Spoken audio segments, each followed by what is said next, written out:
দিল্লিতে বসে press conference করার সুযোগ পাচ্ছে পতিত স্বৈরাচার শক্তি। যথাযথ ব্যবস্থা না নেওয়ার ফলে, কূটনৈতিক পদক্ষেপ না নেওয়ার ফলেই কিন্তু পতিত স্বৈরাচার শক্তি, ফ্যাসিস্ট শক্তি এটা করার সুযোগ পাচ্ছে। এই সরকার নির্বাচিত হয়েছে, তারা 2টা ভোটে অংশগ্রহণ করেছে, কিন্তু একটা ভোট এর ফলাফল তারা মানে নাই। আপনারা জানেন, গণভোটের গণরায়ের সাথে তারা বিশ্বাসঘাতকতা করছে। ফলে আমরা দেখছি যে এবারে যে সরকারিভাবে জুলাই গণঅভ্যুত্থান উদযাপন হলো, আপনারা দেখেছেন সারা দেশে সেটার কী পরিস্থিতি। ইতিহাস বিকৃতি থেকে শুরু করে দলীয়করণ এবং সব কিছুই সেখানে আপনারা দেখবেন যে কোনো ধরনের সার্বজনীন বক্তব্য নাই। অন্তর্ভুক্তিমূলক যে বাংলাদেশ, জুলাই যে সকলের, সেই বার্তাটা তারা দিচ্ছে না। তারা সব কিছুকে দলীয়করণ করছে। স্থানীয় সরকার প্রশাসন থেকে শুরু করে রাষ্ট্রীয় পদ পদবি যেরকম দলীয়করণ করছে, একইভাবে ইতিহাসকে তারা দলীয়করণ করার চেষ্টা করছে, যেভাবে আওয়ামী লীগ মুক্তিযুদ্ধের ইতিহাসকে দলীয়করণ করার চেষ্টা করেছিল।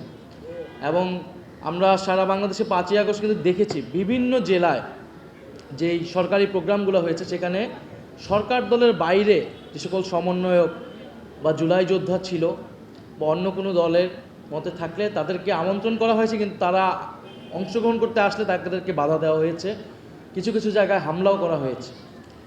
তো এইভাবে যখন সরকার জুলাই গণঅভ্যুত্থানটাকে এবার উদযাপন করলো, এবং আমরা বলি শুধু উদযাপনে নয়, এটা আসলে কাজের মাধ্যমেই প্রমাণ করতে হবে। তো আমি বাংলাদেশ জামাত ইসলামকে বিশেষভাবে ধন্যবাদ জানাচ্ছি, মাননীয় বিরোধী দলীয় নেতাকে বিশেষভাবে ধন্যবাদ জানাচ্ছি এই সুন্দর একটি আয়োজন করার জন্য, জাতির সামনে উপস্থাপন করার জন্য, আমাদেরকে আমন্ত্রণ জানানোর জন্য। এবং আপনারা জানেন যে খুব সাম্প্রতিক সময়ে, বিশেষত 5ই আগস্ট দুঃখজনকভাবে আমরা দেখলাম যে দিল্লিতে বসে প্রেস কনফারেন্স করার সুযোগ পাচ্ছে পতিত স্বৈরাচার শক্তি। এবং এটা তো হবার ছিল, এটা যে হঠাৎ করে হয়ে গেছে এরকম কিন্তু না। এবং সরকারের জায়গা থেকে যথাযথ ব্যবস্থা না নেওয়ার ফলে, কূটনৈতিক পদক্ষেপ না নেওয়ার ফলেই কিন্তু পতিত স্বৈরাচার শক্তি, ফ্যাসিস্ট শক্তি এটা করার সুযোগ পাচ্ছে। আমরা বারবার বলেছি যে ফ্যাসিবাদ প্রশ্নে, পতিত স্বৈরাচার শক্তিকে প্রতিরোধের প্রশ্নে আমরা কিন্তু জাতীয় ঐক্য বজায় রাখতে চাই। তো তারা পররাষ্ট্র মন্ত্রণালয়ে একটা প্রেস রিলিজ দিয়ে বাহবা পাওয়ার চেষ্টা করছে, কিন্তু বাংলা ভাষায় একটা কথা আছে, এটাকে বলে বাগাড়ম্বর, চলতি ভাষা আমরা বলি গলাবাজি। অর্থাৎ আপনি প্রেস রিলিজে বক্তব্যে বড় বড় কথা বলতেছেন, কিন্তু আপনি কোনো কূটনৈতিক ব্যবস্থা নিচ্ছেন না। এটা তো হওয়ার কথাই ছিল। তারা তো ঘোষণা দিয়েই, এবং দিল্লি সরকার তাদেরকে সহযোগিতা করতেছে, ভারত সরকার সহযোগিতা করতেছে। ভারতীয় হাইকমিশনকে ডাকা উচিত ছিল সরকারের, এবং ডেকে কঠোরভাবে এটা নিন্দা জানানো উচিত ছিল। এবং পরবর্তীতে এই ধরনের ঘটনাগুলো সরকার কী ব্যবস্থা নেবে, কোন ধরনের কূটনৈতিক ব্যবস্থা নেবে, এইটা জনগণের সামনে উন্মুক্ত করা উচিত ছিল।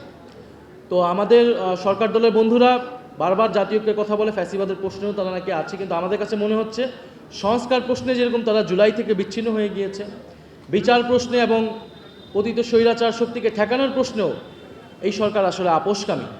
তো সরকার যদি আপোষকামী হয়, জনগণ তো বসে থাকবে না। এবং আমরা 11 দল, যে 11 দলীয় ঐক্য আছে, এবং যে সকল আরও সামাজিক রাজনৈতিক শক্তি আছে জুলাই গণঅভ্যুত্থানের পক্ষে, যারা সংস্কার এবং বিচার চায়, আমরা ঐক্যবদ্ধভাবে পতিত স্বৈরাচার শক্তিকেও আমরা প্রতিরোধ করব, তার বিচার নিশ্চিত করব, এবং যে সংস্কার গণভোটের যে গণরায় অনুযায়ী, সেই রায় অনুযায়ী আমরা কাজ করব। সরকার যে সংবিধান সংশোধন কমিটি করেছে, এই কমিটি করে সরকার লেজিটিমেসি হারিয়েছে। যে কোনো ধরনের পরিবর্তন যে তারা করতে চায় না, এবং তাদের যে জনগণের আস্থা, সে আস্থাটি হারিয়েছে।